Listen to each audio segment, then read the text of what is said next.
10 වසරේ 14 වෙනි පාඩම ප්‍රතිශතය. එතකොට ඊට ඉස්සෙල්ලා මම 13 වෙනි පාඩම ගියේ වීඩියෝ එකේ කරා ඒක බලන්න. ඒකට ප්‍රශ්න මම දුන්නා. ඒවට උත්තරත් දීලා තියෙනවා ඊළඟ වීඩියෝ එකේ. ඒ ටික බලන්න. එහෙනම් 14 වෙනි පාඩම ප්‍රතිශතය අපි බලමු. ප්‍රතිශතයේදී පොඩි රික්ෂණ අපිට දීලා තියෙනවා. ඒ කියන්නේ 9 වසරේ ඒවා ටිකක් අපිට දීලා තියෙනවා. බලන්න 9 වසරේ දීලා තියෙනවා මේක පහත වගුවේ එක් කොටුව තුළ තුලට සුදුසු වගේ ලියන්න. මේ අපි එකක් විතරක් අරගෙන බලමු මේකේ පළවෙනි එකේ ඔයගොල්ලන්ට දීලා තියෙනවා. දෙකෙන් එකයි. right 0.5යි. ඊළඟට තියෙන්නේ 100ට ගන්න 150යි. එහෙනම් දශම විදියට දීලා භාගයක් විදියට ලියලා 150යි. මේක 100ට කීයද කියලා ප්‍රතිශතයක් විදියට දීලා තියෙනවා. right මේ දෙක නැති වුණොත් අපි හිතමු මේ දෙන්න අයින් වුණොත් මම මේ ගන්න ලේසිම විදිය ඔයගොල්ලන්ට කියන්නේ මේ දෙන්න අයින් වුණොත් එහෙම දශම සංඛ්‍යාවක් බවට පත් කරොත් මේක මේ දශම සංඛ්‍යාව වලට තියෙන මේ ප්‍රතිශතයෙන් තියෙන්නේ right ඒක මේ තියෙන්නේ භාග විදිහට තමයි මේ තියෙන්නේ. ඒතකොට දෙකෙන් එක දශම කරනවා කියන එක දෙකෙන් එක කියන එකේ තේරුම මොකක්ද? ඇත්තටම දෙකෙන් එක කියන එකේ තේරුම තමයි එක බෙදීම දෙක. ඒතකොට දශම කරන්න අපිට පුළුවන් එක බෙදන්න දෙකෙන් සාමාන්‍ය විදියට. right එකටද කියව නැහැ බිඳුවයි. අපි අතින් බිඳුවක් දැම්මොත් අනිවාර්යෙන් දශම දෙක තියෙනවා. එහෙනම් 10ට දෙවරක් 5යි. 5 දෙක 10 මේක පිරණේ නිසා මෙතනට එන්නේ දශම වෙන්නේ 0.5යි. ඊට පස්සේ අපිට ඔන්න භාගයක් තිබ්බොත් දශම කරා. භාගයක් තිබ්බොත් ප්‍රතිශතයක් කරන විදිය බලන්න පුළුවන්. ඕනනම් මේක හරියම සරලයි. දෙකෙන් එක දෙකට එක නම් 100ට කීයද කියලා මෙහෙම බලන්න පුළුවන්. මේක හරස් ගුණිතය ගත්තත් ඒ විදිහටම තමයි එන්නේ. මම හරස් ගුණිතය ගැන මේ ඔයගොල්ලෝ 9 වසරේ තියෙන පාඩමක් හරස් ගුණිතය. දෙකට එක නම් 100ට කීයද බලන්න පුළුවන්. මෙතන 100ට කීයද බලන්න පුළුවන්. නැත්තම් මේ යට ඉලක්කම 100 හැමතිස්සෙම මෙහෙම කරගන්න බෑ. මේව 50න් වැඩි කරොත් 100 වෙනවා. 100ට කීයද කියලා බලන්න ඕනේ. 100ට කීයද? දෙකට එක නම් 100ට කීයද කියලා බලන්න. එහෙනම් මේ දෙක 50න් වැඩි කරොත් 50ව දෙකක් 100. එහෙනම් උඩත් අපි 50න් වැඩි කරොත් නේ 100ට 50යි. 100ට නම් 50යි. එහෙනම් අපි ප්‍රතිශත සංකේතය දාමුත් එimhe 100ට 50යි කියලා දෙන්න. භාගයක් තිබ්බොත් දශම කරා. භාගයක් තිබ්බොත් ප්‍රතිශතයක් විදියට දුන්නා. ඕක අනිත් පැත්තට ගන්න. මේ ගානින් ඔක්කොම අපිට ඉගෙන ගන්න පුළුවන්. අපිට දෙනවා භාගෙ දෙන්නේ නැහැ. ප්‍රතිශත දෙන්නේ නැහැ. අපිට දශම දෙනවා. දැන් කොහොමද දශම සංඛ්‍යාව භාග බවට පත් කරගන්නේ? මේක හරියම ලේසි.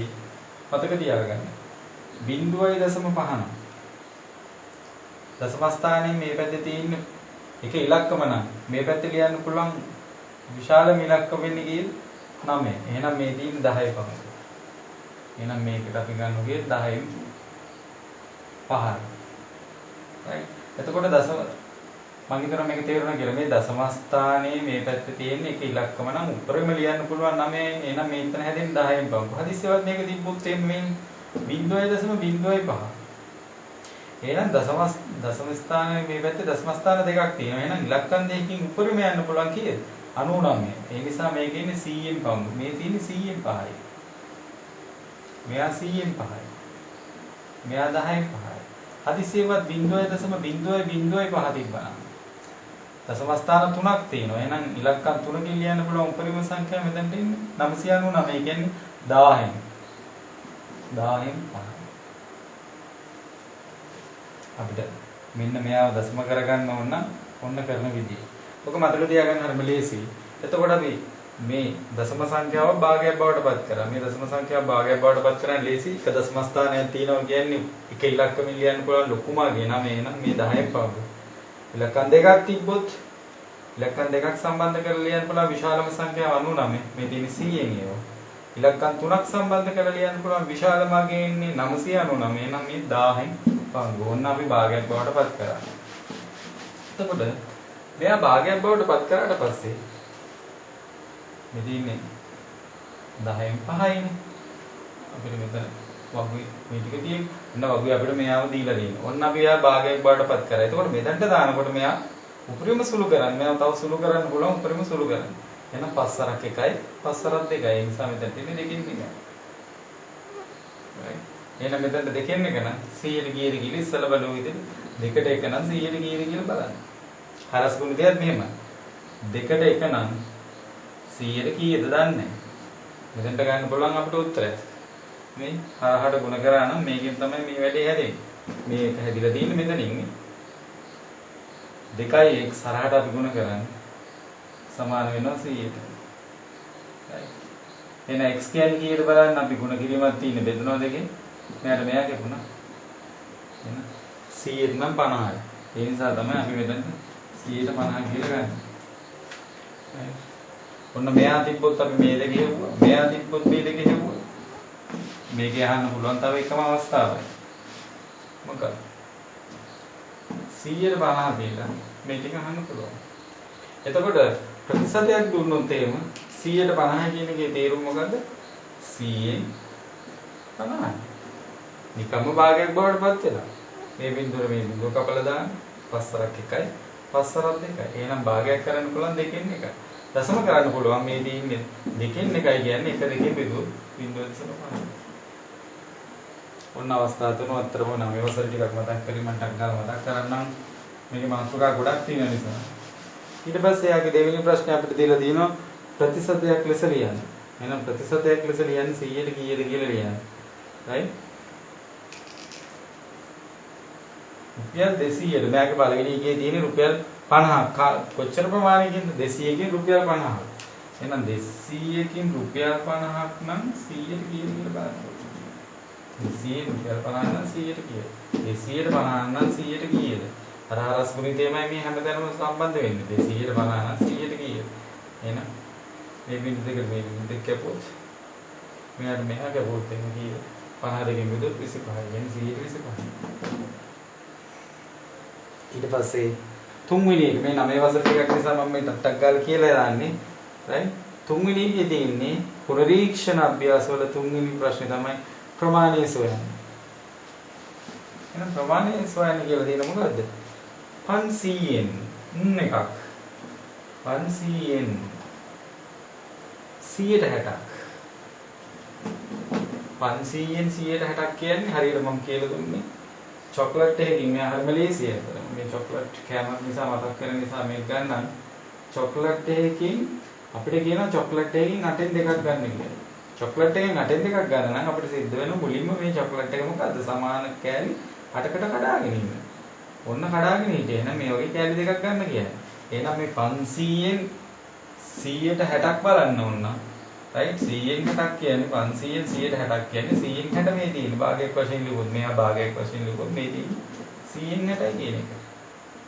එයා වුණ භාගයක් ලියුවා මේ ප්‍රතිශත සංකේතය පාවිච්චි කරලා ලියුවා මේ 100න් 60. එහෙනම් 500න් 60ක් කියන්නේ මේ චොක්ලට් එකෙන් 8න් 2ක් වගේ තමයි. චොක්ලට් එකෙන් 8න් 2ක් ගන්න නම් මුළු චොක්ලට් එක 8කට බෙදලා කෑලි දෙකක් ගන්නවා වගේ 500 100ට බෙදලා 8න් වැඩි කරනවා. එහෙනම් මේ තියෙන ඉන්න එකක් කියන්නේ ඒ නිසා වැඩි කිරීම. 100න් බෙදලා 8න් වැඩි කරනවා. කීයද මේ බිඳුව කපන්න පුළුවන් මේ බිඳුව කපන්න පුළුවන්. බිඳුවයි 10න් වැඩි කරන හරප්පා 30. right 300. ඊට පස්සේ ওই 9 වසර ටික මතක් කරගෙන 9 වසර ටික අපි යන මොන්න 10 වසරේ අලුත් පාඩම් ප්‍රතිශතේ බදු වර්ග. බදු තියෙනවා. බදු වර්ග තුනක් තියෙනවා. වරිපණම් බදු, තීරු බදු, ආදායම් බදු. බදු වර්ගේ මම වෙනස් වුණාට අපිට බදු හොයන විදිහ අපේ එකයි. 100ට ගණන් හැමතිස්සෙම තියෙන්නේ. මේ 100ට ගණන් තියෙන එකේදී පරිස්සම් වෙන්න. මේක හරිම ලේසියි. එතකොට වරිපණම් බදු කියන්නේ සාමාන්‍යයෙන් මහා නගර සභා, ප්‍රාදේශ සභා ආය කරන බදු. right? ඒවා කියලා තියෙනවා මේ ටැක්සේරු කරන ප්‍රමාණය කියලා තියෙනවා. මේකේ කාර්තුවක් කියලා සඳහන් කරලා තියෙනවා. කාර්තුවක් කියන්නේ මාස 3කට. එතකොට අවුරුද්දේ මාස 12ක් තියෙනවා.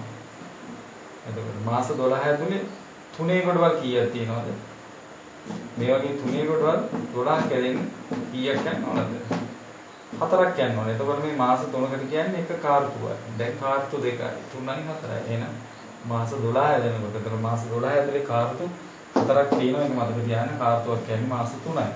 කාර්තු කියන වචනේ විතරම අපිට පාවිච්චි වෙන නිසා මම කිව්ව ඔයගොල්ලෝ මේ අංශපදේ පරිමාණම් බදු කියන මාතෘකාවට ඒක දීලා තියෙනවා. නිස්සුණංග එක.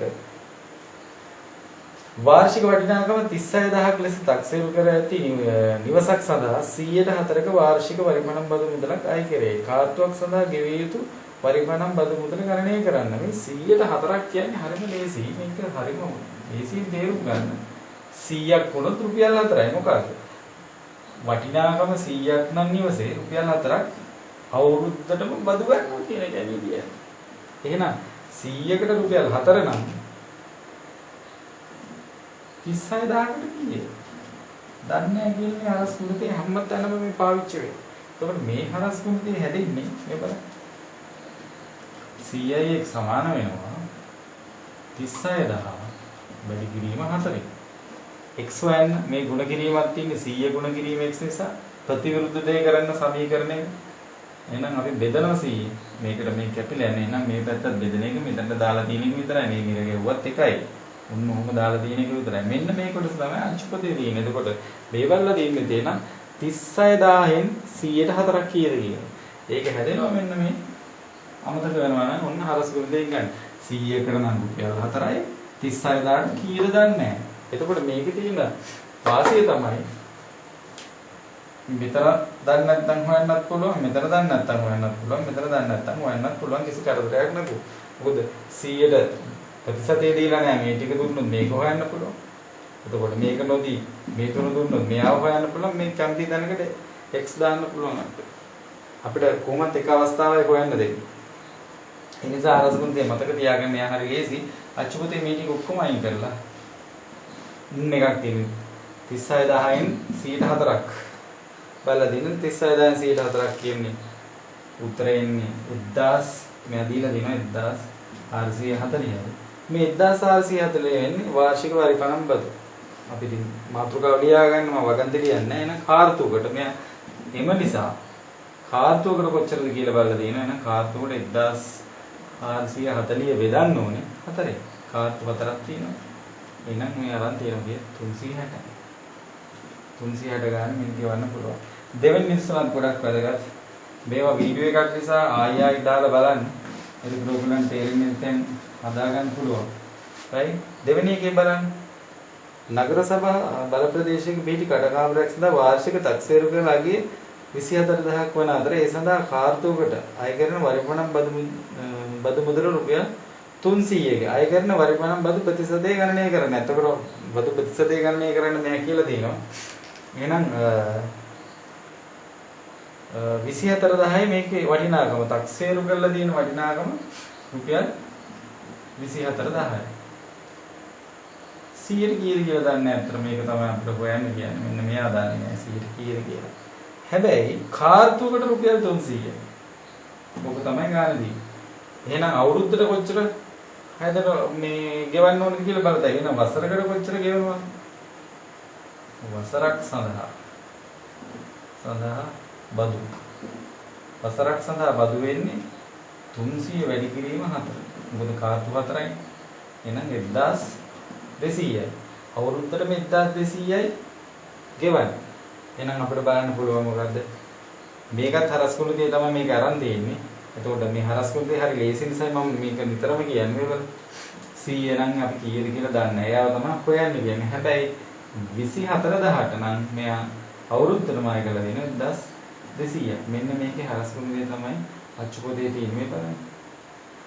24000 x සමාන වෙනවා 1200 වැඩි කිරීම 100ට. මේ 24000 අයින් කරලා x විතරක් තියන්න අපි 24000න් බෙදන්න ඕන. මෙතන 24000න් බෙදන්න ඕන. මෙයාට මෙයා කැපිලා ගිහිල්ලා.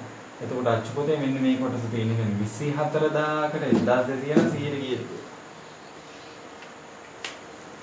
100ට කීයද කියලා බලලා තියෙනවා. මම හිතනවා මේ විදුසුනේ තියෙනවා මම මේ පැහැදිලි කරලා දෙන්න ගන්න ඕනේ. ඔන්න බදු පරිමාණම් බදු. අපි ඊළඟට යනවා තීරු බදු. බදු වල නම විතරයි වෙනස් වෙන්නේ.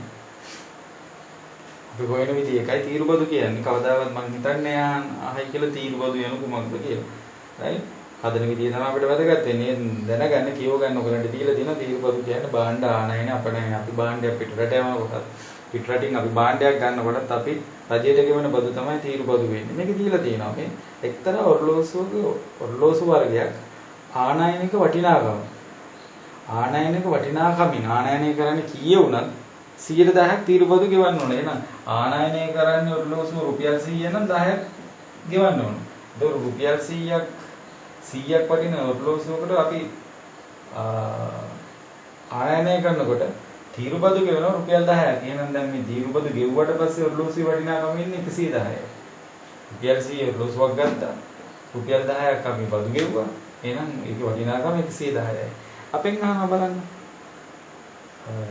රුපියල් 5000ක ආනයනික වටිනාකමක් ඇති ඔරලෝසුවක් සඳහා ගෙවිය යුතු තීරුබදු මුදල කොහොමද? අපෙන් ඇහුවොත් එimhe තීරුබදු මුදල නම් 100කට. හරි ලේසියි බලන්න. 100කට නම් රුපියල් 10යි. 100 නෙවෙයි 100කට රුපියල් 10යි. එහෙනම් 5000කට කීයද? දන්නේ නැහැ. ඔන්න හරස් ගුණිතෙන් හදන්න පුළුවන්. 100කට නම් රුපියල් 10යි. 10යි 5000කට කීයද දන්නේ නැහැ. මෙන්න මේ කොටස ඉතාමත් වැදගත්. මේ ඕන තැනක හොයන්න පුළුවන් නිසා මේ 100යි සමාන වෙනවා. හරහාට අපි ගුණ කරන්නේ 5000 ගුණ කිරීම 10යි. right? එහෙනම් අපිට x හොයන්න නම් මෙයාව 100ෙන් බෙදලා මෙයාව 100ෙන් බෙදන නිසා තමයි මේ තියෙන ඉන්න එකක් වශයෙන් ගන්න 5000න් 110යි. 5000න් 110යි. අර චොකලට් එකේ නටින් තුනක් වගේ මේ කොටස අවශ්‍ය නැහැ. මේක හොඳටම තේරුම් ගත්තට පස්සේ මේ කොටස නොලිය එකපාරට මේක ලියන්න පුළුවන්. අමතක නම් මේක දාන්න 100ට නම් 10යි 5000ට කීයද? ඒක තමයි මේ තියෙන්නේ. ඒතකොට වගන්තිය ලියන්න මේ ටික මකලා දාලා. මේ ටික අපි මකලා දාලා මේ කටු වැඩක් වශයෙන් ලියන්න. වගන්තිය ලියන්න පුළුවන්. මොකද? ගෙවිය යුතු තීරුබදු මුදල. ගෙවිය යුතු තීරුබදු මුදල. මුදල සමානයි කියලා අපිට මේකට උත්තරය ගන්න පුළුවන්. ඉතින් මේක කරනවා මේක කරනවා. රුපියල් 500. ඒතර 5000ක් වටින ඔරලෝසුවකට 500ක් ගෙවුවොත් එහෙම බදු මුදලත් එක්ක වටිනාකම වෙන්නේ කීයද? 5500යි ඔරලෝසුවේ වටිනාකම බදු මුදලත් එක්ක. ඕනනම් අපිට එකපාරට මේ 5500 උත්තරයට ගන්නත් පුළුවන්. මං හිතන්නේ ඊළඟ ගානේ එක තියෙනවා නිදසුණංග දෙකේ. ඒ නිසා නිදසුණංග දෙකේ කියන එකත් අපිට අග්ගාලා බලමු. පොඩි වෙලාවක් කරන් ඒකාකාරී නේ. ඒ නිසා පුංචි වෙලාවක් ගත්තොත් ඇති හරස් ගුණිත එකම විදියට යන්නේ. මෝටර රථයක ආනයනයේදී එහි වටිනාකම 160ක් තීරුබදු වෙන ගෙවන්න තියෙන්නේ 100ක් නම් 60යි. 160ක් බදු මුදලක් ලෙස ගෙවිය යුතුයි. right? රුපියල් මිලියන 2ක් නැත්නම් ලක්ෂ 20ක්. එතකොට මේ වාහනේ වටිනාකම මිලියන 2ක්. නැත්නම් මේ දින ලක්ෂ 20ක්. right? වටිනා මෝටර රථයක් සඳහා තීරුබදු ගෙවීමෙන් පසු ආනයනකරු මෝටර රථය සඳහා වියදම් වී ඇති මුදල සොයන්නේ. එහෙනම් මේ ටැක්ස් එකක් ගෙවුවට පස්සේ කොච්චර වියදම් වෙලා තියෙනවද කියලා බලන්න පුළුවන්. ඇත්තටම දැන් හරස් කොමුදේ ගන්න ඕන නම් මේකේ තියෙන මුදේ 100කටම රුපියල් 60යි. එහෙනම් 100කට රුපියල් 60යි නම් ලක්ෂ 20කට නැත්නම් මිලියන 2කට මේ මිලියන මේ කලාප වුණොත් ඒක කලාපේ දහස් මිලියන කලාපෙකින් මිලියන 2කට කීයද කියලා දන්නේ නැහැ. මෙන්න මේක තමයි මේ තියෙන්නේ. එහෙම නැත්නම් මේකේ හරස් කුණේ මේ තියෙන්නේ. මේකෙන් තමයි මේක හැදෙන්නේ. නැත්නම් කියන්න පුළුවන් මොකද්ද? අපිට බදු මුදල හොයන්න පුළුවන්. මේ බදු මුදල බදු මුදල තමයි මේකෙන් හොයන්නේ. එහෙනම් මිලියන 2කට 100ට 60ක් කීයද කියලා බලන්න. මේක හැදෙන්නේ මේ කොටස හැදෙන්නේ මෙතනින්මයි. මම ඔන්න මේක වැඩි කරලා මේක පෙන්නුවේ නැහැ. හරි. මේ දෙකට මේ බිඳු දෙක පොතේම අපි වැඩි කරොත් එහෙම එතන මෙතන බිඳු හතරක් තියෙනවා. අවශ්‍ය නම් මේ බිඳු හතර මෙතනට දාලා දෙකෙන් වැඩි කරලා දාන්න. right? මේ බිඳු හතරක් මෙතන තියෙනවා. දැන් දෙවරක් බිඳුවයි. අර දෙක 12යි. එතකොට අපිට එනවා කීයද? 1 ලක්ෂ නෑ ලක්ෂ 12ක් එනවා. එතන ලක්ෂ 12ක් අපිට ටැක්ස් එක ගෙවනවා. මොකද ලක්ෂ 20ක වාහනයක් ගෙනාවොත් ලක්ෂ 12ක් ටැක්ස් එක ගෙවනවා නම් දැන් මේ ටැක්ස් එක ගෙවුවට පස්සේ වාහනේ වටිනාකම වෙන්නේ කීයද? මෙතන ලක්ෂ 20ක් දීලා අපි වාහනයක් ගත්තා. ඇත්තටම දැන් පවතින තත්ත්වෙත් එහෙමමයි. ඒ නිසා ලංකාවේ ඇතුලේ වාහන ගණන් ටැක්ස් එක තමයි වැඩි. අපි ලක්ෂ 12ක් ගෙවුවොත් එහෙම ලක්ෂ කීයද? ලක්ෂ 32යි වාහනේ වටිනාකම. මොකද දීලා දිනවා එයා හදලා පෙන්නලා තියෙනවා ඒක කරලා පෙන්නලා තියෙනවා. ඊට පස්සේ හරස්කුණුකේ තමයි එයා දෙවෙනි අවස්ථාව අරන් තින්නේ. ඇත්තටම ඉස්සර හරස්කුණුකේ ගොඩක් ඒවාගේ මතක් කරලා දුන්නා. දැන් නැතුණා නම් මේ වසර මේක මතක් කරනවා. දෙවෙනි ක්‍රමය කියලා දීලා දෙනවා. එකපාරට ලක්ෂ 32 ගන්නේ කොහොමද? මේක එහෙම නෑ අපි බලන්න. 100ට නම් 160යිනේ. 100ට මෙයා 60යි ටැක්ස් එක. එහෙනම් අපිට ලියන්න පුළුවන් මොකද්ද? 100කට නම් රුපියල් 60ක් ආය කරනවා නම් වාහනේ රුපියල් 100ක් වුණොත් ටැක්ස් එක වෙන්නේ 60 නම් ටැක්ස් එකක් ගෙවුවට පස්සේ වාහනේ වටිනාකම 160යි. ඒ වාහනේ 100ක් වුණොත් 60ක් ටැක්ස් එක ගහනවා කියන්නේ වාහනේ 100යි එහෙනම් ටැක්ස් එක ගන්නටත් එක්ක දැන් ටැක්ස් එකත් එක්ක වටිනාකම 160යි. අපිට ඕන එක වෙන්නට දාන්න. එහෙනම් අපි වාහනේ වටිනාකම 100 නෙවෙයි කීයද? මිලියන 2යි. නැත්නම් ලක්ෂ 20යි නම් ටැක්ස් එකත් එක්ක කීයද වටිනාකම කියලා එකපාරට මේක ගන්න පුළුවන්. මේ අවස්ථාව තමයි විතර තියෙන්නේ. අරස්කුණ තිය දාලා බලන්න. 100යි x මේක වැඩි කරාම එයා සමාන වෙනවා ලක්ෂ 2 ලක්ෂ 20 ලක්ෂ 2 නෙමෙයි මිලියන 2 ලක්ෂ 20 වැඩි කිරීම 160. මේ x විතරක් මෙතනින් කියන්නේ 100ෙන් බෙදන්න ඕන මෙන්න මෙතනට 100 දාන එක විතරයි මේ කරලා තියෙන්නේ. මේක කොටස තමයි අච්චුපතේ දෙන්නේ. ඒකට මේක හැදෙන්නේ මේකෙන්. හැදෙන විදිය මතක තියාගන්න. ලේසි එක වැඩි කරලා ඔයගලන්ට උත්තරය අරන් තියෙනවා. දෙවෙනි ක්‍රමයේ කියලා දීලා තින්නේ මේක. දැන් මේකේ හතරවෙනි නිසුන මේක තුන්වෙනි නිසුනත් ඒකාකාරයි. ඔයගලන්ට ඕන දෙයක් කරන්න පුළුවන්. බලන්න හතරවෙනි නිසුනේ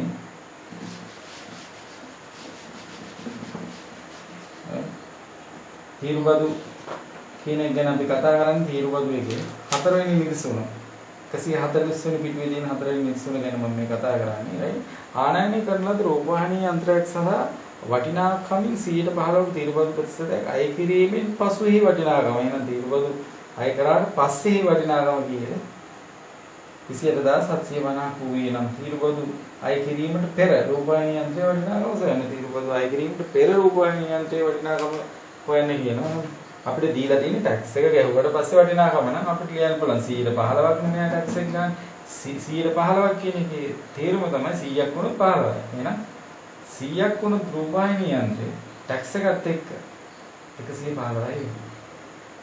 රුපියල් 15ක් ගන්න ටැක්ස් එක. එහෙනම් 100ක් වුණොත් අපේ රූපවාහිනී යන්ත්‍රේ 115ක් ටැක්ස් ගන්නවා නම් 100කට රුපියල් 15ක් ටැක්ස් එක. එහෙනම් 115යි ටැක්ස් ගැහුවට පස්සේ මිල. එහෙනම් ටැක්ස් ගන්න ඉස්සෙල්ලා කීයද දන්නේ? ටැක්ස් එක ගෙවුවට පස්සේ මිල දීලා තියෙනවා 20750. මං කියන්නේ ඒකයි මේ හරස්කුණදී ඕන තැනක වෙතයි. දැන් මෙතන හිස්. මේ තැන් තුනම හොයන්න පුළුවන් කිසි කරදරයක් නැතුව මේක හොඳට ප්‍රැක්ටිස් කරන්න. හරිම ලේසි. ඊට පස්සේ මේ ටික කටුවැඩියෙන් පැත්තක කරලා වගන් තීරීල ඕගොල්ලන් ලියන්න පුළුවන්. දැන් මේකේ ඕගොල්ලන්ගේ අච්චුපදේ ඉන්නේ තීරුබදු අය කිරීමට පෙර රූපවාහිනී යන්ත්‍රයේ වටිනාකම කියලා උත්තරය අරන් තියෙන්නේ හරස්කුණ තියලා අරන් තියෙන්නේ. මෙතෙන් දෙන්නේ 115යි x සමාන වෙනවා 28000 වැඩි කිරීම 28750 වැඩි කිරීම 100. එහෙනම් මේ x විතරක් තියන්න අපිට x නේ. වැදගත් වෙන්නේ එහෙනම් 115 බෙදන්න ඕනේ. මෙන්න මෙතනට 115 දාලා තමයි අච්චුපතේ තියෙන්නේ. එතකොට මේ ටික මහලා අච්චුපතේව ගන්න කීයද? සමානයි කියලා දාන්න. ඒත් මේකෙන් අපිට එනවා 28750 වැඩි කිරීම 115න් 100. ඔයගොල්ලෝ අච්චුපතේ 115න් 100 කියලා හැදිච්ච විදිහ මම ඕගොල්ලෝ කියලා දුන්නා. ඊළඟට ගණන් අපිට මාතෘකා ගණනාවක් කතා කරලා මේ අභ්‍යාස කරන්න දීලා තියෙන්නේ. බලන්න. ඊළඟට අපිට තියෙන මොනවද? ආදායම් බදු. ඒ කියන්නේ අපේ ආදායමෙන් අපි රජයට ගෙවන්න ඕන බදු ප්‍රමාණය තමයි ආදායම් බදු කියන්නේ. එතකොට ආදායම් බදු වලදී අපිට මේ වගුව කටපාඩම් කරන්න ඕනේ අතරම දෙනවා. පළවෙනි ලක්ෂ 5ට අපේ ආදායම ලක්ෂ 5 නම් අවුරුද්දටම අපිට ටැක්ස් එකක් ගෙවන්න ඕනේ නැහැ. අපේ ආදායම ලක්ෂ 5ට වැඩි වෙන හැම මේ ලක්ෂ 5කටම මෙයා ගෙවන්න ඕන ප්‍රමාණය ලක්ෂ 5න් 5ට තියෙනවා. එහෙනම් පළවෙනි ලක්ෂ 5ට කොහොමද නැහැ දෙවෙනි ලක්ෂ 5ට 104යි ඊළඟ ලක්ෂ 5ක් આવොත් එන 108යි ඊළඟ ලක්ෂ 5ක් આવොත් 112යි කොහොම එයා දීලා තියෙනවා. එතකොට මේ විසුණු අංක එකේ තියෙනවා බලන්න පුජ්‍යලෙක වාර්ෂික ආදායම. එයාගේ අවුරුද්දේ ආදායම 5,75,000යි.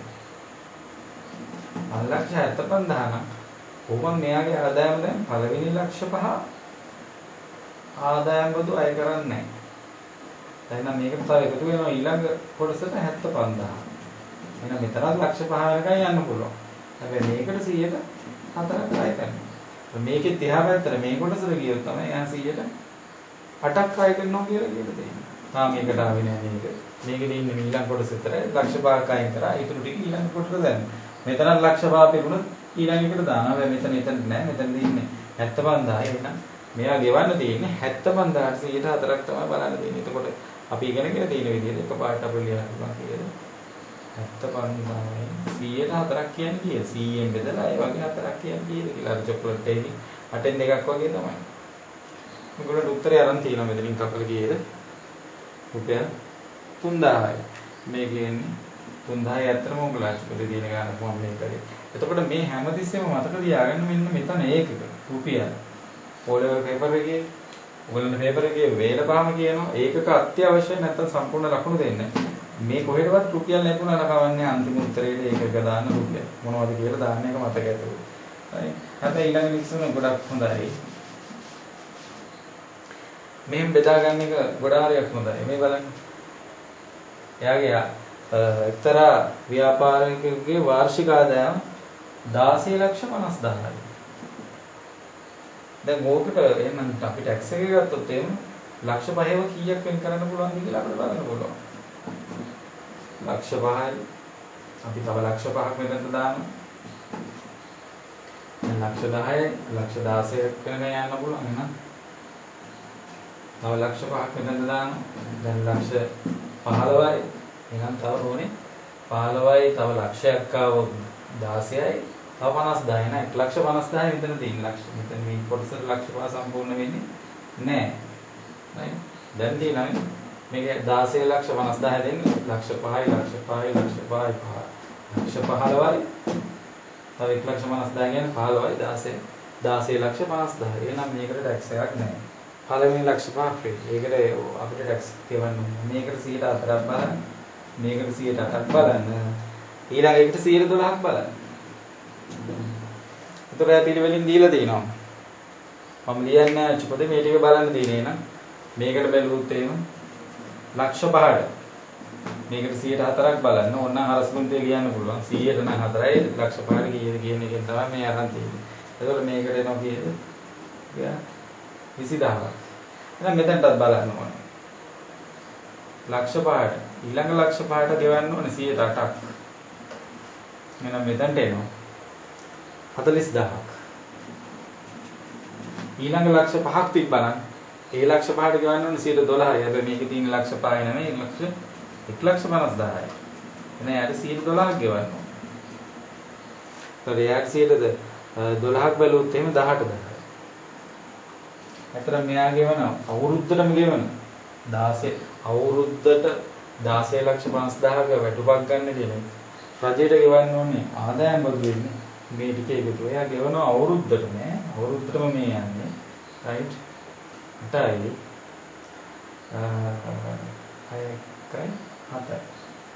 78,000ක්. එතකොට මෙතන රුපියල් ගොඩක් වැදගත්. 16,50,000ක ආදායමක් ගන්න කියන්නේ අවුරුද්දටම ආදායම් බදු ගෙවනවා යා 78,000. ඉතින් මේක ආපස්සට එන්න අවස්ථාවක් ආවොත් ඒක මතක තියාගන්න. ඒක අවස්ථර අරගෙන ඉන්න පුළුවන්.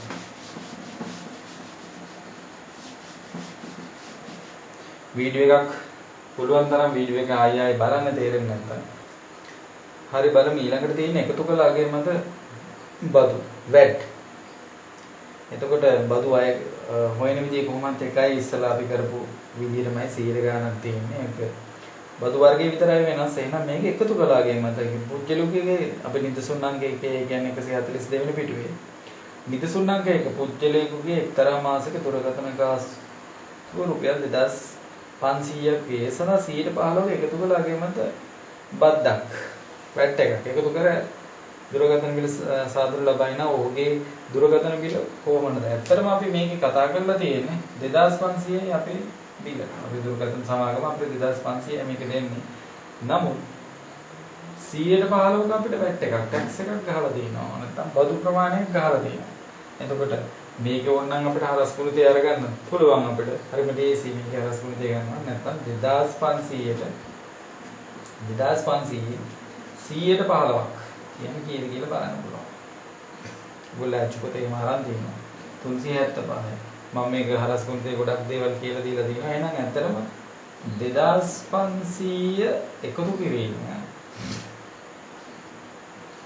අපිට ටැක්ස් එක ගන්නවා 375. එහෙනම් 2875යි අපේ බිල. මොකද ඇත්තටම අපි කතා කරලා තියෙන්නේ මෙච්චරයි. එකතු කළාගේ මත මේ එකතු කළ බිලෙට අපිට එයා ටැක්ස් එකක් ගන්නවා.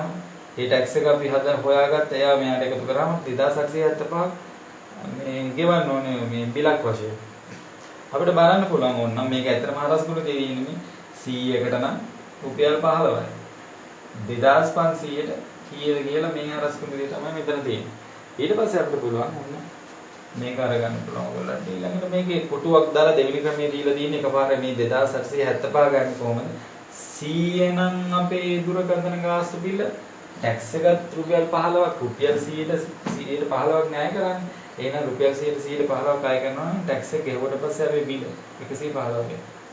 එහෙනම් 2500 නම් ටැක්ස් එක ගෙවුවට පස්සේ කීයද කියලා බලන්න පුළුවන්. මෙන්න මේ හරස් මේකේ හරස් කම්පිටේ තමයි උගලා අච්චුතු කොටු කරලා අරන් තියෙන්නේ. මේකෙන් තමයි අරගෙන තියෙන්නේ. 100යි එක සමාන වෙනවා 2500 වැඩි කිරීම 115. එහෙනම් x විතරක් මේ පැත්තේ තියෙන මේ 100 අයින් කරන්න ප්‍රතිවිරුද්ධ දෙය කරන්න සමාන ලකුණක් තියෙන මේ දීනි ගුණ කිරීමත් අපි බෙදනවා. බෙදීමක් තිබ්බොත් වැඩි කරනවා. එකතු කිරීමක් තිබ්බොත් අඩු කරනවා. අඩු කිරීමක් තිබ්බොත් එකතු කරනවා. හැමතිස්සෙම සමීකරණයක අපිට ඕන පදේ උක්ත කරන්නේ නැත්නම් තනි කරගන්නේ අපි කරන්නේ ප්‍රතිවිරුද්ධ දෙය කරන එක. මේ 100 මේ 100 අපිට වෙන මේ පැත්තත් අපි 100 බෙදන්න ඕන. පැති දෙකටම එකම දේ කරන්න. තරාදියක් වගේ සමීකරණයක් කියන්නේ. එහෙනම් අපිට එනවා කියන්නේ x සමාන වෙනවා 2500 වැඩි කිරීම 115යි කියන මෙන්න මේ කොටස. මෙන්න මේ කොටස තමයි අච්චු පොතේ ඔයගොල්ලන්ගේ දාලා දෙන්නේ. එකපාරට උත්තරේ මේ සුළු කිරීම කරාම එකපාරට එනවා 2875. නිදසුන් අංක දෙකක් බලන්න. ඒකේ මම හදන්න ඕනේ අච්චු පොතේ තියෙනවා අතර මේ ඒකාකාරී මේ ඔක්කොම ටික.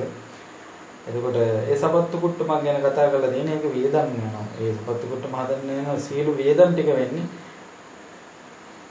1700යි. එතකොට 115ක මේකේ විකුණුම් මිලෙන් 115ක බද්දක් ආය ගන්නවා කියනවා රජය. හරි බද්දක් රජයට ගෙවන්න ඕන.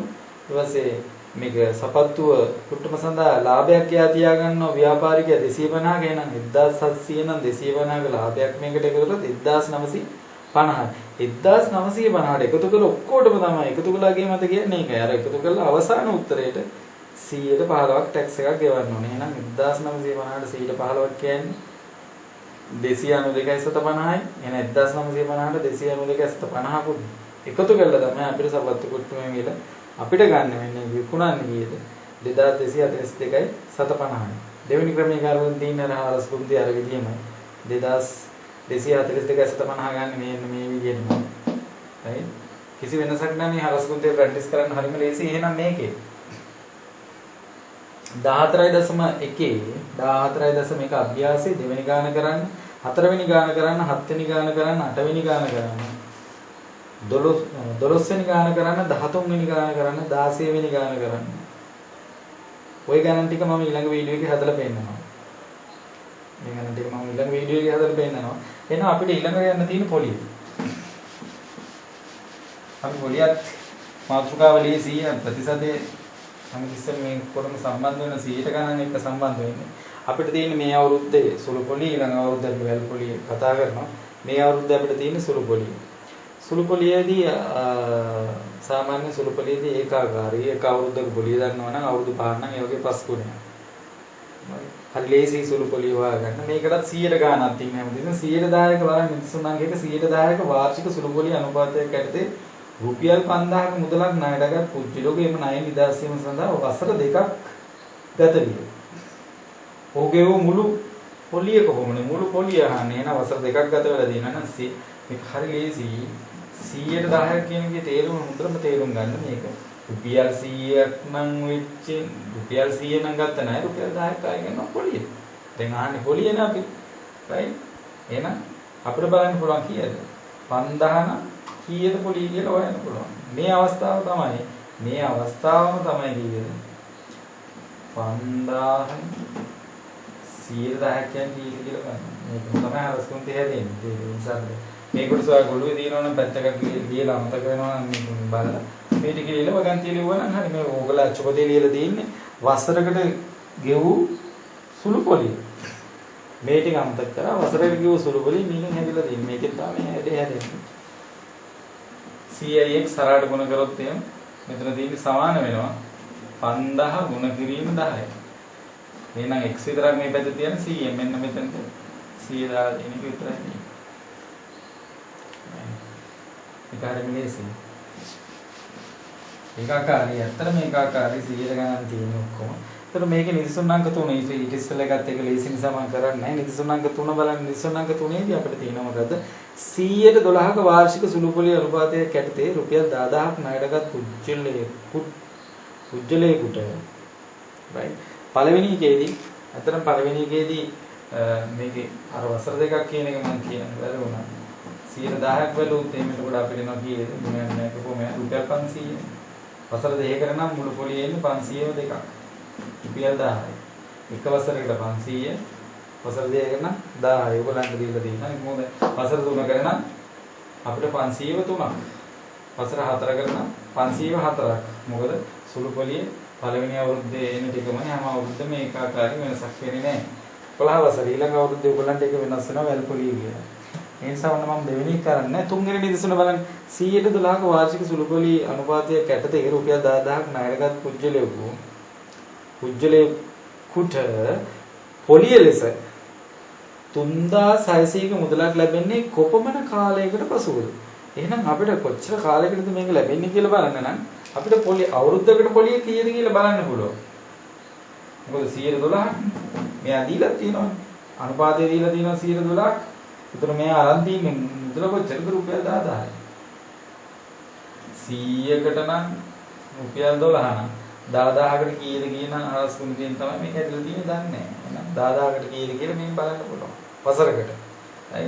ඒ නිසා මේක හැදිලා තියෙන මේ කොටස තමයි අච්චුපතේ මෙන්න මෙහෙම හදලා මේ හරස් කුණියේ සමාන 10000 වැඩි කිරීම 12. එහෙනම් මෙතන 100ෙන් බෙදලා මෙන්න මෙතනට දාලා දෙන්නේ එහෙනම් 10000න්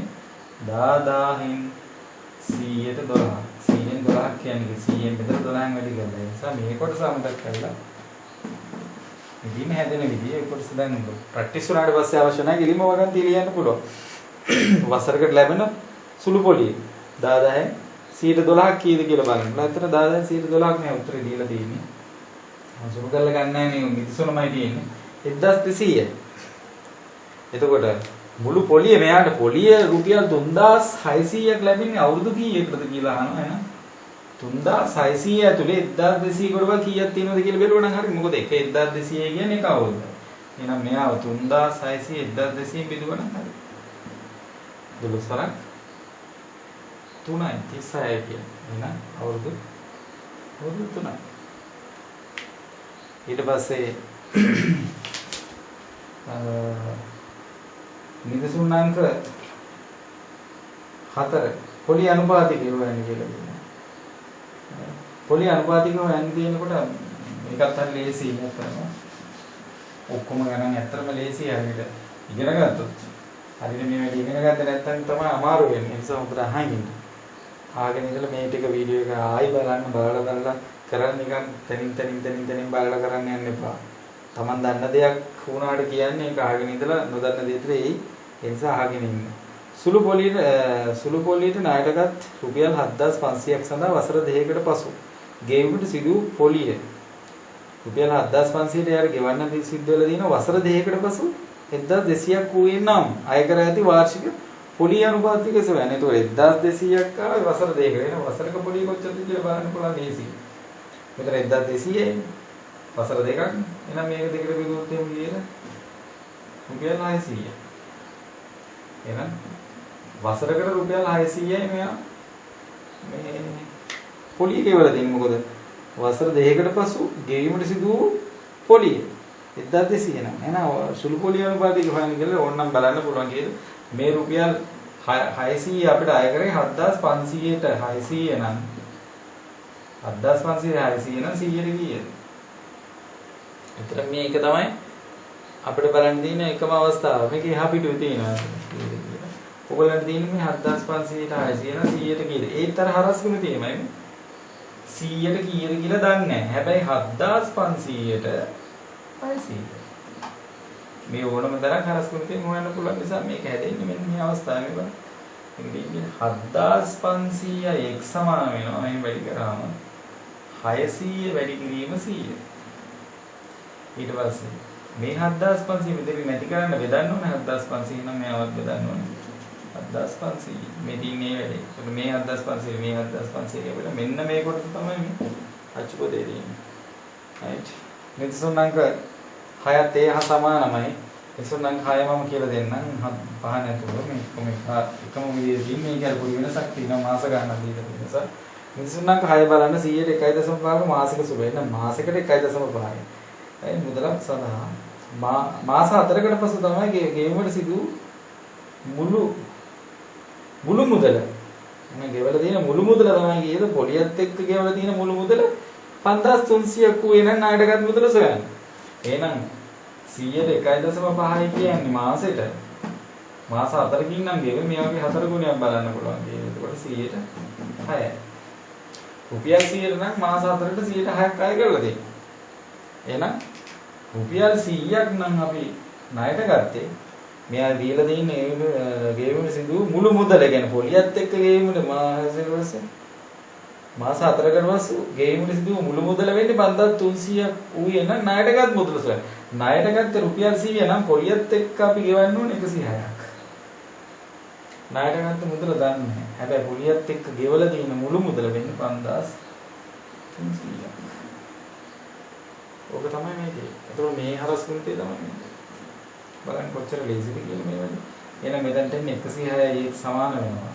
මේ රුපියල් 100ක් වුණොත් එහෙම ගත්ත මුදල පොලියත් එක්ක මොකද 106ක් අය කරනවා මාසෙට 1.5 ගානේ මාස 4ක් කියන්නේ 106යි.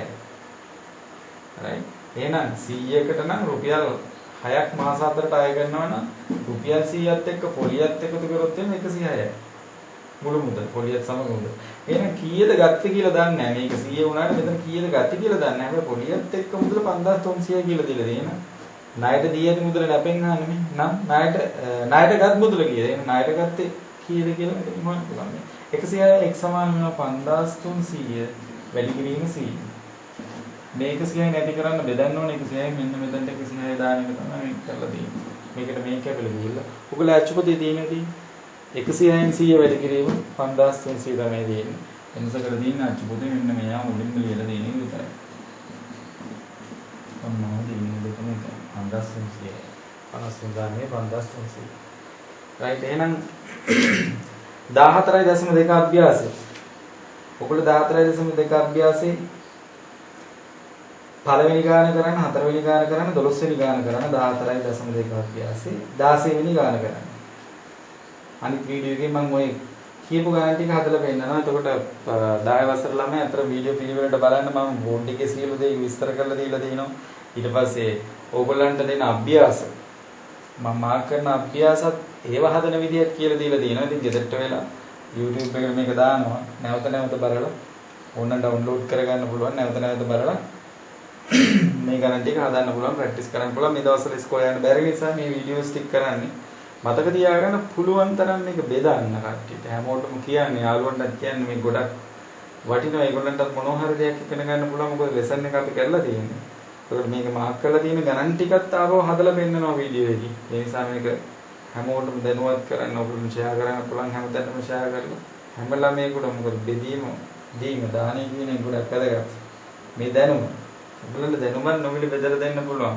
ලොකු ගාණක් ඉඳගෙන පීඩම් කළ දානයක් දුන්නා සමානයි කවුරු හරි ඔයා නිසා මොන හරි දෙයක් ඉගෙන ගන්නවා නම්. ඒතකොට ඔයගොල්ලන්ගේ ඉගෙන ගැනීමේ හැකියාවත් වැඩි වෙනවා මේක බෙදලා දුන්නා. මොකද ඔයගොල්ලෝ දානයක් දීලානේ දෙන්නේ පිනක් කරනවා. ඒ පින කියන්නේ බලයක් තියෙන දෙයක්. ඒකෙන් ඔයගොල්ලන්ට යහපතක් වෙනවා. ඒ නිසා යහපතක් කරගන්න මේක බෙදලා දාන්න. ඊට පස්සේ ඊළඟ වීඩියෝ එක මම දාපු ගමන් ඔයගොල්ලන්ට පෙන්නන්න නම් මගේ YouTube channel එකේ subscribe කරන කියන කොටස ක්ලික් කරන්න. එතකොට subscribe කියන ක්ලික් කරා නම් මම ඊළඟ වීඩියෝ එක දාපු ගමන් ඔයගොල්ලන්ට මැසේජ් එකක් එනවා. මොන අර බෙල් වගේ අයිකන් එකක් ක්ලික් කරා නම් ටක් ගාලා මේ ඕගොල්ලන්ට මේ නොටිෆිකේෂන් එකක් එනවා. සබ්ස්ක්‍රයිබ් කරන්න, මේක ෂෙයා කරගන්න. ෂෙයා කරලා ඉතින් ඉගෙන ගන්න. මේ දවස්වල කරන දෙයක් නෑ ඉස්කෝලේ පටන් ගන්නකම්.